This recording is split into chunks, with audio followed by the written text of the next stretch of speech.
So if Harden does leave, the clearest path to like a roster shakeup would be finally trading Tobias Harris, who now has a $39 million expiring contract. If they decide to go that route, what type of players or like skill sets do the Sixers need to get back in a Harris trade to build the roster? Yeah, I mean, I've been sort of thinking along the lines of you trade to if Harden leaves, you definitely have to trade Tobias. I haven't necessarily wrapped my head around if Harden stays, what the best Tobias trade would be. He did a serviceable job of pretending to be like Warriors era Harrison Barnes, but that's just not necessarily his game. Whether it's just like a little bit too slow, a little bit too reluctant, not a quick decision maker. He can guard a little bit on the defensive end, but still doesn't move his feet so well laterally, although his hands have improved.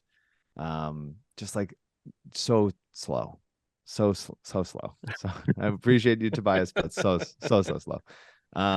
But if you trade in the world where Harden walks, you can't just let his contract expire. So either this offseason or during the season, they'd have to trade him. So I'm looking at like what sort of can you take a little bit of a risk around the league to go trade for a player that could help. And so you're not going to trade Tobias for like a purely good thing. You're gonna have to take a little bit of risk on. So I'm looking at like Jordan Poole, who signed a pretty big contract and might be getting, the vibes in Golden State might be not so good.